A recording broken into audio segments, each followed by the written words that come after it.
Good morning বন্ধুরা, তোমরা সবাই কেমন আছো? আশা করি ভালো আছো, আমরাও ভালো আছি। তো শেফালিরা চ্যানেলে তোমাদের সবাইকে স্বাগত। তো চলো আজকের ব্লগটা এই যে রান্নাঘরের থেকে শুরু করলাম। আর এখানে হচ্ছে দুধ বসিয়ে, দুধ না, এটা হচ্ছে দুধটা না একটু ফাটা ফাটা হয়ে গেছে। তো এখানে ছানা ভাবলাম যে জাল দেয়, ছানা মতো হইলে পরে খাইতে পারবে, নষ্ট করে লাভ নাই। তো চলো আজকে কতটুকু শেয়ার করতে পারি, কি কি শেয়ার করতে পারি, ঠিক আছে। গ্যাস টেবিলটা একটু মুছে নেই, তারপর ওই যে রেশনগুলো আছে এগুলো ঠিক করে রাখবো এখন। তো চলো এখন ওই যে বালতিটা নিয়ে আসলাম, কারণ হচ্ছে রেশনটা ঠিক করে রাখবো। কালকে আনছে, তো কালকে পরশু দিন আনছিল, তো কালকে তো বাড়ি আসতে আসতে সন্ধ্যা, তো এসে আর এগুলো ইচ্ছা করে নাই, শরীরে কুলায় নাই, আর মনে হয় না যে এগুলো কিছু করি। তো এই যে ব্যাগে আছে, ব্যাগে থাকলে পরে ইঁদুর কাটবেই, তো কাটবেই বলতে কি কাটছেই রাত্রে একটা একটা। তো এই জন্য ভাবলাম যে না, আগে রেশনটাই ঠিক করে রাখি। ইঁদুরের যে অত্যাচারের মানে আর সীমা নাই। আর এই যে রেশনে এবার চালটা দিচ্ছে, বাপরে বাপ, চালটা কত যে পুরানা।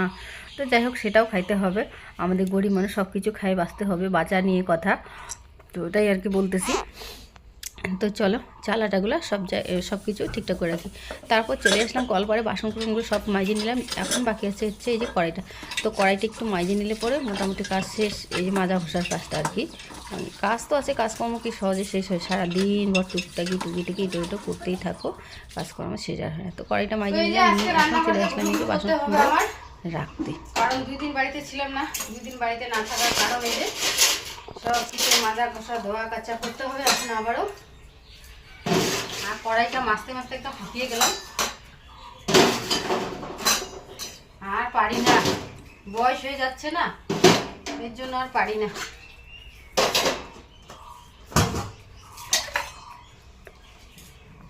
তো চলো পরে আসতেছি, ঠিক আছে। তো বাসন কুসন ঠিকঠাক করে রাখা হয়ে গেছে, এখন চলে আসলাম হচ্ছে এই যে রান্না করতে। তো বেলা কিন্তু অনেকটাই বাজে, এখন বাজে প্রায় 11:30। তো দেরি করে বসাইলাম, যেহেতু এক তরকারি ভাত রান্না করব, টাইম লাগবে না, একটাতে ভাত বসাই দিলাম আর একটাতে তরকারি। তো আমার ভাতের হাঁড়ি কালি দেখে হচ্ছে কেউ আবার করো না, কারণ কি আমি এই হাঁড়িটাতে আমি উনুনে রান্না করি। তো যেহেতু লাকড়ি টাকড়ি শেষ হয়ে গেছে, তো গ্যাসে রান্না করতে হচ্ছে এখন, আর করতেও হবে এখন গ্যাসেই মনে হয়, যেহেতু লাকড়ি এইবার বেরো হয়নি লাকড়ি টাকড়ি আনার জন্য, আর নাই সেরকম। তো যাই হোক, চাইতেও দেয় না, ফরেস্টে যে যাবো, যে এই রিক্স, এর জন্য চলো গ্যাসেই করি,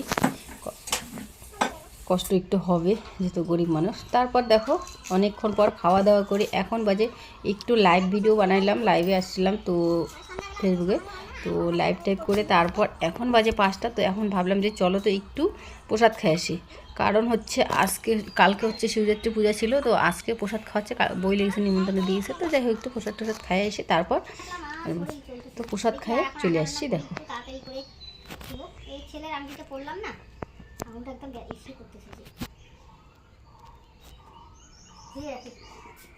তো চলো আমি আমার ব্লগটা এখানেই শেষ করবো। ভালো লাগলে পরে লাইক শেয়ার কমেন্ট করে সাবস্ক্রাইব করে পাশে থাকো। আর আমি একদম বোরিং হয়ে গেলাম, বোরিং বলতে মানে একদম কি বলবো আর। কমেন্ট সাবস্ক্রাইব অবশ্যই করে দিও।